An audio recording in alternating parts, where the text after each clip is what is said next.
Hello, and welcome to the Green Grassroots of Football. With me, Andy Glover. Me, Mark Grinter. And I would just like to thank our sponsor, Rachel's Bookkeeping, for all of your bookkeeping needs. In this episode, we take a look at the age-old issue of poaching. And I don't mean 18th century landowners keeping the lower classes in their place and away from the wild game. I mean football coaches coming to your team who you have coached and built and taking your best talent, possibly ripping the heart out of your team and setting you back just as you have a great spirit going. As normal, we'll begin with a quote. Every single day, I wake up and commit myself to becoming a better player. And that was Mia Hamm, a 2-time US World Cup winner. So, I'll ask you the question then, Mark. Is it ever right to pressure a junior football player into joining your team from another? No. But people do it. People do it. And if it's, I say no, if it's on a purely football basis to improve your team, we'll pick on, say, the goalkeeper. You've got a goalkeeper that's been with you a year, 2 years, but suddenly you see a goalkeeper that's better. So there's only one person that can go in goal. It's your goalkeeper. It baffles me. This is where. Okay, what if you haven't got a goalkeeper? If you haven't got a goalkeeper, but you're still nicking from somebody else. If you haven't got a goalkeeper, and then they say you can ask, but whether you say. But you're still poaching from another team. It depends. Well, I would say you've gone to another team. Actually, no, I wouldn't ask. But if they came to me, that's different. If somebody comes to you and says, "I'd like to join you," that's absolutely fine. It would. But we're talking about somebody, and it would depend. We're talking about, say, somebody a player comes to you and says, "Oh, I want to go and play for this development team." And then a year later, the dad says, "Oh, he's now going to join this other team." It turns out that development team is run by that team he's joining is run by the manager of the development team. Yeah, we can. If going back to not having a goalkeeper, if I didn't have a goalkeeper and I knew Brislington had two, I would go and speak to the coach. Right, that's different. I would then say, "Look, if we don't get a goalie, we might fall. Blah blah blah. I know you've got X and Y. Do you think it's all? Would they be interested so they can get games on that? I might. That's different. When we talk about poaching, we're talking about you're watching a game and you sidle up to the parent of a player and go, "Look, we're better than this. We're in the first division. You're in the second. Yeah, we're on for cups. We're going to win the league. We're going to win the cup. Come to us. We're so much better. We can do this. We'll do that. Come play for us." And that player comes across, and we know it happens. Yeah, we know it, and it. Is it ever right to pressure a junior player? It's never right to, because what? As I said, a player asks to join you. That's different. You talk to a coach who's got two goalkeepers, say, or 6 strikers, and say, "Look, I need a striker. Have you got one? You're willing to let go?" That's completely different because you're talking to the coach, who's then talking to their players and say, "Look, you're my 6th choice striker. They need." That's completely different. That's not poaching. Poaching is when you go up to the parent and say, "Hey, come play for me. Leave this bunch." No, I mean, I don't personally. I don't think ever. There are. I said we can go in my team. I can't say positions, but there are certain players who I know play for certain teams in our league who I would love to play for rugby. Absolutely, and would improve what we've got a little bit, not a lot, because mine is strong. But no, I'd never dream of doing that. But I mean, let's go back to our previous team. Aaron. Oh yeah. Tyler. James. Yeah. Liam. Yeah. Archie. Vinny. Yeah. Oh, that was off the top of my head. I can't remember what I called. There were probably 1 or 2 others. Yeah, but off the top of my head, there's 6 there. Yeah. Who were poached away across the years from our team, for better or for worse. Yeah.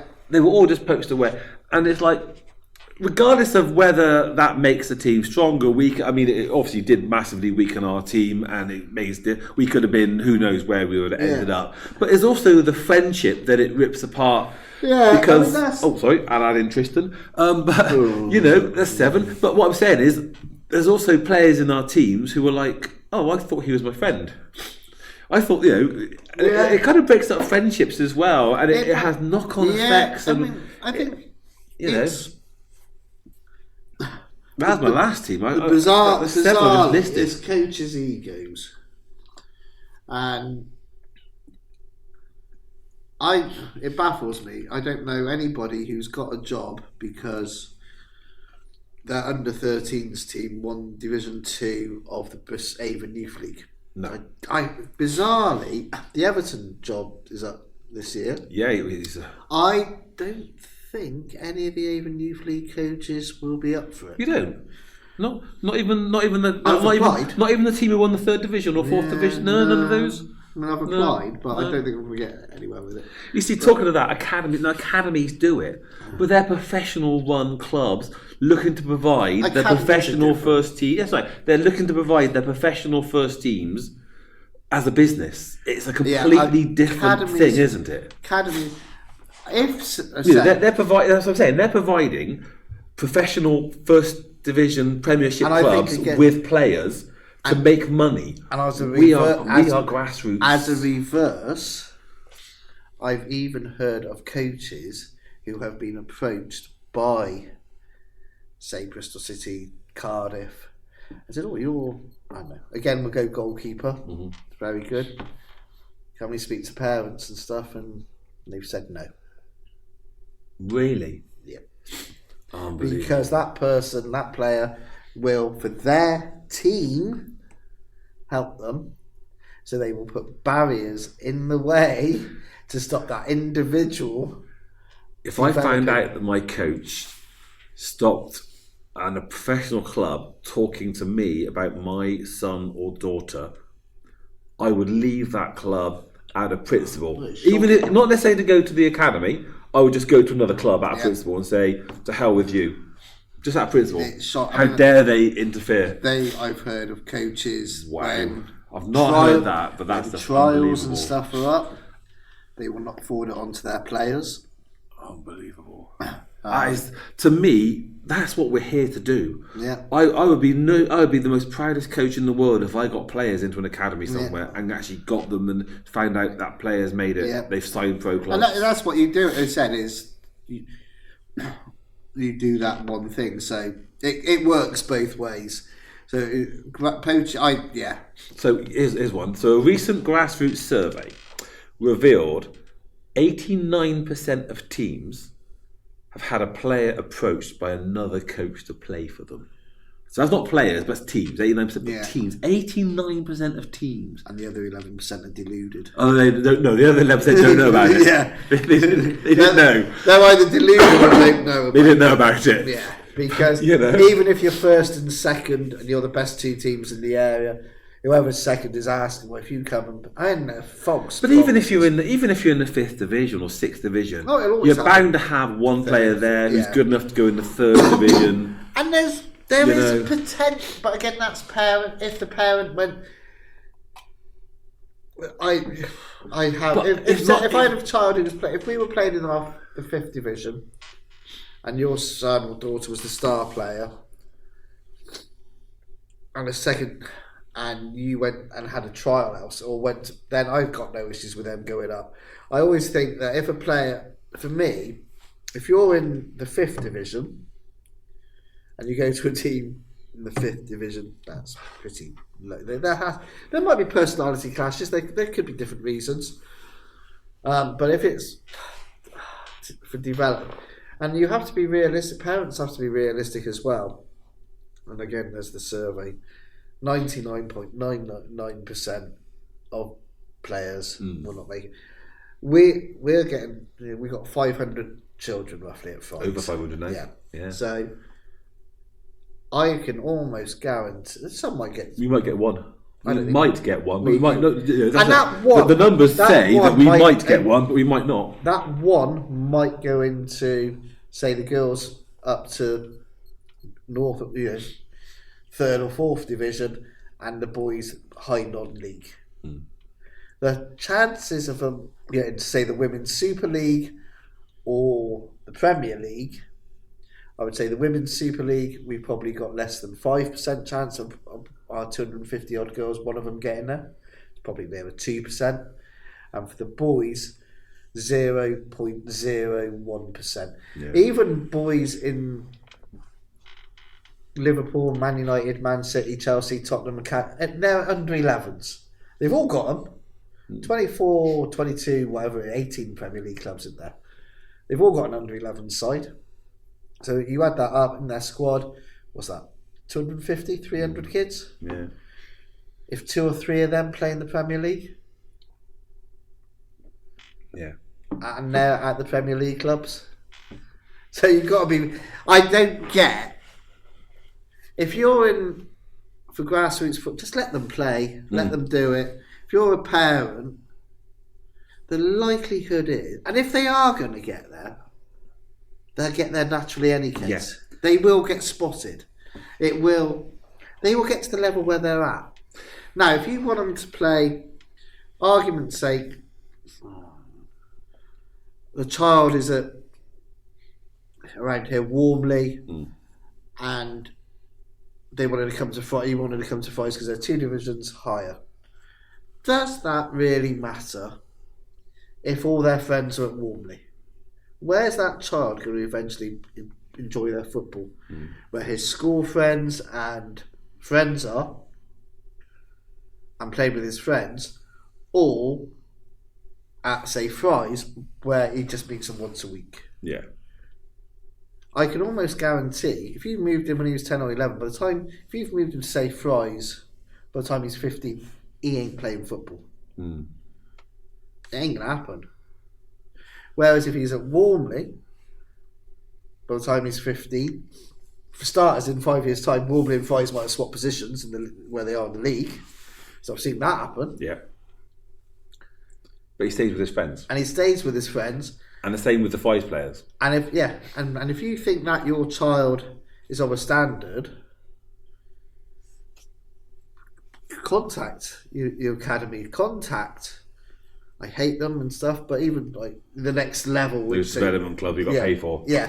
There are other ways. I mean, with our girls at the moment that we have, I've got in total 6 or 7 at county level. And I speak to their county level.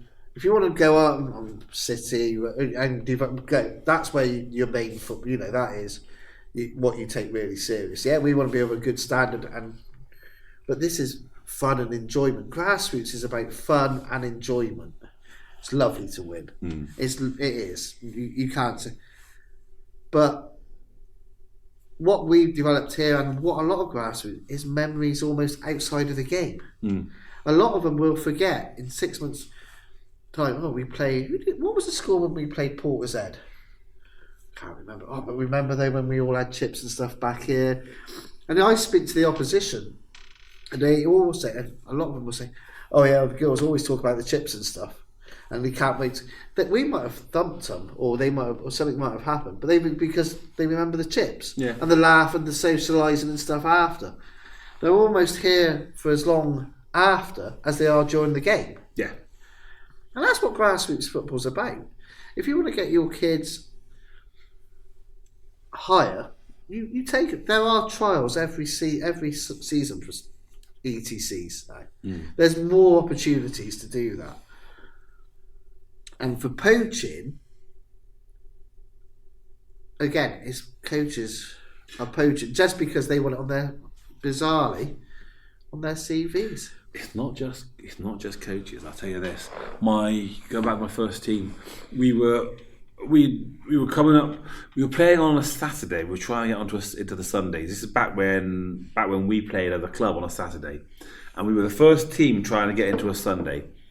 And at the end of the season, we'd won the second division, and we were like, okay, can we move to a Sunday? And they were like, you can, but there's only room in the second division. Okay, fair enough. Wasn't good enough for my striker's dad. Right. took him off to, fun enough, Warmley. There you go. Well, And then he said, "Oh, and by the way, I'm taking your centre half, the dad." It was like, so what? Yeah. So as it happened, going into second division helped us. We finished third in the second division. And you might have swapped. Because, sorry? Did he swap with Warmley at the time or something? No, later on, the both players came back to me, and later on, that Warmley, this is the Warmley who, for 3 or 4 years, were winning everything, and then they fell apart because everyone realised they replaced players, they replaced you, so why would you go to them? Because eventually you'll be replaced. And you'll get a reputation for that. Which is what actually is the point I've got here. If you're playing for a poacher's team, then your place is under threat. All the time. It's always under threat, because as soon as you dip, that manager's going to go, "Oh, well, I thought you were good. Yeah. Oh, well, who's next? Who's going to replace you then?" And that's Apart from the coach's son. And you do see Or daughter. these sort of teams that do that eventually fold. Yes, and this team did. Exactly, this team absolutely did. Especially if they start doing that from a young age, you will eventually fold. Because, like you said, I'm going to go and play for them because they're X, Y, Z. Well, I understand Ronaldo's son's moved in and he plays your position. Oh, what's going to happen here then? And yeah, absolutely. I mean, you look at these teams and you think, you have to ask yourself, these winning teams, are the coaches experienced and high quality, or are they just good poachers? Yeah, and again, this is. And if you find a good team because the coach, it's good coaching, it's like, okay, I want to play for them. And again, would coaches, and this is. But not be poached by them, but actually say, I want to go and play because that's a good coach who's looking to develop his players. If you're a coach of, say, of a team, and they're your team, but you get another coach or a parent or something that comes along who's a better coach than you, does egos then get in the way, and then are you then doing it for yourself or the team by not letting that person take on a bit? Yeah, absolutely. And again, you can see that happening. And is that then? So then you've got that ego that these young adult or people, you're almost playing them like a PlayStation game, or or like you said, at academy and stuff level. It's not. It isn't that, and.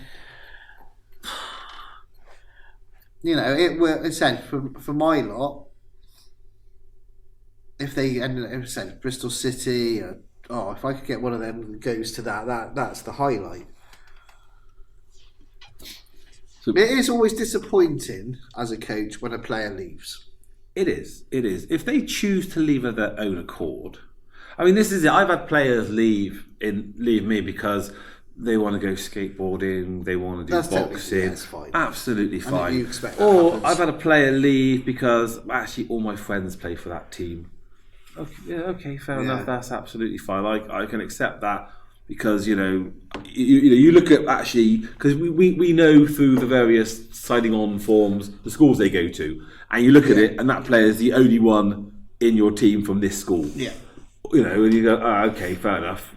I can understand that. Yeah. But when you see a player who's in with 10 other players from the same school and then goes to play for a team who's playing in another area, you're like, oh, okay. Oh, yeah, all my friends are over there. Really? Yeah. And again, I think it's not, well, maybe it is old school thinking, is when, and this is more when you're a child, once you've got your team, that's your team. So, as a kid, now it was Liverpool. Well, I won't change from Liverpool. No. And blah blah blah, and there's the loyalty. So when you pick a team, so when we said certainly with Brad and Corey, we had approaches from other teams in that time when they were there, but Fry's took a chance on you. B, the coaches and the club are all volunteers have done stuff for the kids. There's a loyalty thing. There's being part of that community, being part of all of that. It has to be pretty bad, in my opinion, for you to say, well, I'll tell you what, enough's enough, we'll go elsewhere. Because in life there's ups and downs. And if you and again, with society now, and like you said with the dad, there's a lot of entitlement. Yeah. And I worry, like you said, it's like the quick fix. Well, we've lost 2 games. I'm going to go there. Yeah. And jump and jump and jump.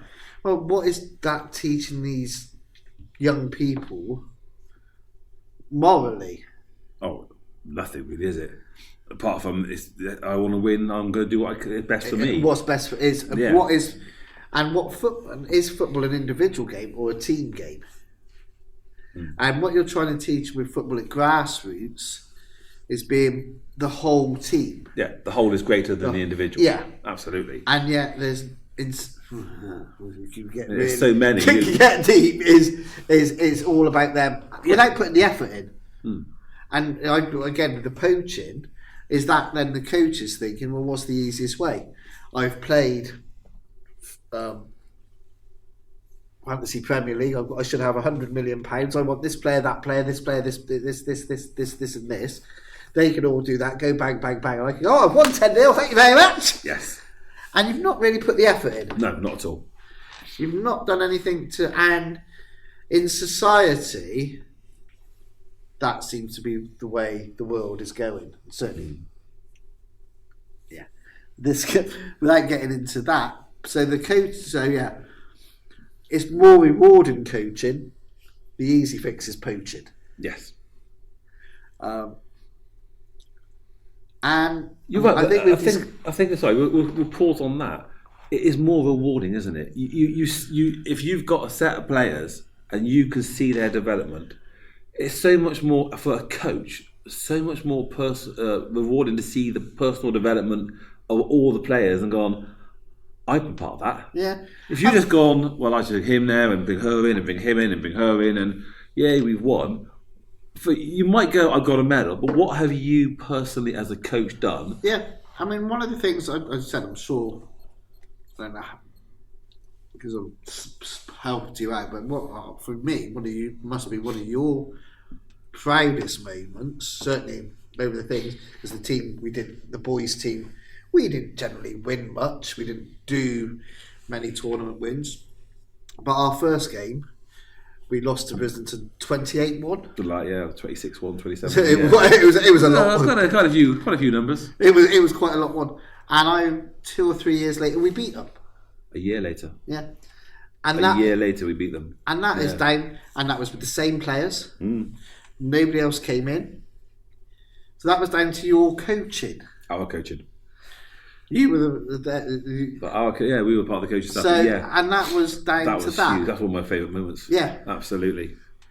So to turn a 26-1 defeat round to a 3-1 or 3-2 win. Yeah, in just over a year was phenomenal. Yeah, and that's coach. So that's, and I said that's more important than bang bang bang. Yes, you're right. It wasn't done through poaching. No, not at all. That was all through just us coaching the players. That's a memory my boys still have, and hard work with coach. And so you're teaching again. What are you teaching your children, your young people? Right. Okay. So I don't know. Picking on the goalkeepers again because it is potentially a position that can win or lose a game. Yeah. I think at grassroots football is probably the most important position. But you've got a goalkeeper that might have cost you a few games. Oh, do I? Okay. Well, I'll tell you what. That person there in your team, everybody else a bit weak. Look, understand them, mate. Your friend who plays for the other team is in your class.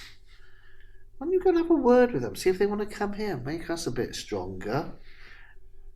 Well, what does that teach them as people? and ethics. And there is, I know in life you want to succeed and blah, and there's this natural thing. So you could be teaching them that, I suppose, is to get to the top, you've got to be ruthless. Yeah, cheat and be ruthless and stand on the next person. Yeah, and in some ways people do. But eventually, mine. But eventually, that does fall. Like we've said, it folds. Yes. It goes wrong. Yeah, it does eventually. So if you put hard work, effort, and build that solid foundation with what you've got, and you build that strong bond, a strong bonded team that you've coached is going to eventually have more success than the poaching thing. I mean, you could even go to, and not prejudicing how the things will go, you could then, except they obviously buying, if you're going to go and buy everybody or have the most money and potentially break all the rules, I think it's 128 rules, it might be 118, it could all go horribly wrong. Absolutely. Whereas if you've got that solid fact and that thing, it will last. So it's life. I don't think you can ever change poaching or coaching because it is part of life.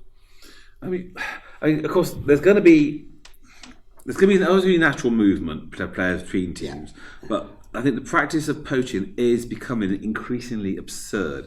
You've got managers ringing other managers to warn them off their players. You've got managers ringing parents promising them a pathway into professional academies. Or ridiculous. Aggressive managers just ringing non-stop officers, parents, and ultimatums. Yeah. I've heard of promises of new boots, an iPad, and then I remember one right back when I started. I was one of the younger managers back then, and an older manager told me a boy had been released from Bristol City, and he phoned up our manager and said, "Oh, I'll come play for you." Oh, brilliant. In the 3 days it took to sign him on, that boy had something like 8 phone calls. Offers included free kit bags, captaincy. And this is going back to 30 years, so before the days of iPads, but all sorts of offers of material things. Yeah. Just to come and play. And the boy was like, "No, they're my mates. Yeah, I'm going to go play with my mates." But all these managers were phoning him up, offering him various material things to come and play, and it goes on now. iPads, I mean, seriously. Yeah. But also telling somebody, "Play for me, I'll get you into an academy." But by the sounds of it, that boy, whatever, had been at an academy. Yeah, he was released by Bristol City, and he phoned up our manager. I said, "I want to play because these are my mates." And then everybody else said, "Well, we can get you back." Well, but in that time, they were jumping on him saying, "Have this, have this, have this." And you can get back. And he was like, "No, thank you." I mean, again, this is, I think we discussed before, I don't know how old that lad was. This was under 15s, we go back 30 years. So he could be disillusioned in any case and fall out of love with the game. So it's... But the things they offer, things managers are offering people. I mean, like I said, the classic thing is, I've heard, certainly more on the boys, not so much on the girls, is if you come and play with us, well, we'll either get you that you'll play in the FA Cup, or we will get you a trial at academy. Yeah. But it's just material things. Like I said, now it's iPads. But even back then, I'll get you a full kit. I'll get you kit bags. You'll be the captain. You'll be this. That was 30 years ago. And now, like I said, get an academy. You can't promise academies. No, you can't promise you can't promise. And even if you do, if they say, "I'll get you a trial," that means nothing. No. Let's be honest. It might turn ahead, and they go there. They have a trial, and then what? Oh, you've had your trial. It's like we said earlier. So what? In today's world, trials are available every season for everybody, pretty much. I could probably get players. Do you know what? I've got contacts. I could get players a trial at Bristol City. Players. Yeah. It means nothing. It means they'll look at them and go, "Thanks for coming. See ya." Yeah. So what? They'll then look at me and go, "Why the hell did you send me that player?" Well, I said I mean, Bristol City, as an example, Bristol City up to certainly on the girls' side, don't know much on the boys' side. On the girls' side, they offer trials, and anybody could turn up. up to at least under 14s, potentially under 16s. So you can turn up, they'll do trials all day long. They'll look at 300-400 girls. So you can get anybody along, because at that age, that's how 30 how many are playing in the Bristol Girls League. So everybody in the Bristol Girls League could go along, and they'd go bang, bang, bang, bang, bang. Now with the boys' side, it is proper trials, proper academy. But I've got the contact. I could get them up there, and then afterward they'd look at me and go, "Don't call us again. What are you sending this player for?" But I could get somebody in with the promise of a trial. But it would mean nothing. It would mean nothing. Yeah, it's not the promise of a signing. It is console. It's exactly. It's utter rubbish. And after buying an iPad, who the hell? Seriously, iPads are like £500. Well, that's just. Who the hell signs a player and gives them a £500 iPad? Who was doing that? I might get Emmy to go and sign. It was just. I know. This was just. We might bugger off and go and sign. This was just part of the research for this pod. I was finding examples of what people were doing as part of the coaching, part of the poaching side of it. But, it's ridiculous. I mean, I've heard of, obviously, we can offer you FA Cup football in the future. It's like, we can offer you this, we can offer you that, and we can offer on the women's side a pathway to the FA Cup. We can. There you go. Simple as that. It's a pathway. It doesn't mean they'll play, but there is the pathway. There is a pathway to it. Yeah, we have a plan. A plan and a future pathway. There we go. That's it. There's a pathway to the FA Cup. But I think, it happens, and I mean, it's difficult. As I said, I know I've got 3 or 4 players who've been asked to go to other teams currently this year. I know they have. Yeah. In fact, I've even had the coaches saying they've asked them. Really? And okay, fair enough. And if it happens, there is the thing. At the moment, we said we are a successful team. There is no ifs. We are. But we'd still enjoy it. We'd still have the community feel, even if we were in the bottom of the third. For me, that's the more important thing, is what you do. And you've got to be realistic. Even the girls in the Bristol Girls League, under 11s, first division, there's probably, throughout the teams, 100 of them. Like you said, 1 might make it as a living. Yeah. 1. So it doesn't really matter if you go from Team A to Team B. See, I've been lucky. I've only lost 1 girl, and I know she went to another club, but that wasn't poaching. That was a preordained move, as it were. Yeah, I mean, so it wasn't a poaching thing. So and that happened. There might be the community itself. The under-9 community seems to be quite a nice community. I have not heard of anybody poaching within the under-9 community. Most of them all are, and like you said, I've got no issues if girl A or boy A. And again, family dynamics. Yeah, I've got no issue with that. Look, for commute, mum and dad might have split up. Like I said, schools. It's just when you hear suddenly that, this manager's running this development academy. And by the way, he's also running this second division team. By the way, your player who's playing for that development academy is now going to that team. Oh, really? And it can backfire. I won't say the thing, but Brad was at a club. He was here, and then he was doing the next stage up. And the coach there said, "Well, will you come and play for my grassroots club?" We said no. We firmly said no. Within 2 to 3 weeks, Brad was then not playing and was slowly forced out of the. Which shows you what that development club or that manager was like. That particular development coach, who was at the next so-called next stage up, who was meant to be developing, because he had a grassroots team as well, and we said no, he's not going to go and play for you. Suddenly, that development was stopped. Yeah. From being Brad. It shows what he was in it for. And because at Christmas, Brad was playing weekly, in and out. Was told he was one of the better players. Within a month, wasn't even being selected. Shows you what they're in for, doesn't it? Yeah. Any last thoughts on poaching versus coaching? Personally, I wouldn't do it. I think it's part of life. Again, I think it's part of what you do in grassroots football is you try to get the individual ready for, certainly at junior level, is to get them ready for life. Poaching and stuff happens in the business world. It is part of life. There is no it's then how you deal with. My thing is, if say we lost a player for poaching, that the one team I'd want to beat more than anything else is the team that poached that player. So then it's making you stronger as a team, stronger as a person if that doesn't happen. It's part of life. It will always happen. It's not something I would do, but people do. I have picked up players in the past. I knew of a team that were close to folding. It's my very first team, so back but again, 30 to 20 years. If you hadn't have taken, you'd later gone. Maybe they were going to fold, maybe not. This probably did lead to them folding for definite. I took their goalkeeper. We'd just gone into the first division. We were struggling for a goalie. I took their goalkeeper, and it's different. We ended up going runners-up in the County Cup, runners-up in the League Cup, runners-up in the division the year before, and he was a major part of that. That was my first team.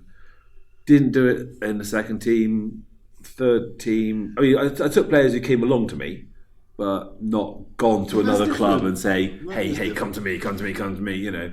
And on that note, thank you all listeners. Hope you enjoyed that one. Yeah, thank you, Andy, and everybody. Good night. Have the next one. If you like this podcast, then please email us your questions, comments, random thoughts, anything you want to share with us at greengrassroots@gmail.com. You can contact Mark and Andy through X at Fry Club JFC, on Facebook via Fry Club Junior FC, and the Fry Club website is www.fryclubjfc.co.uk. You could also type out a fantastic review on Apple Podcasts or give us 5 stars on Spotify.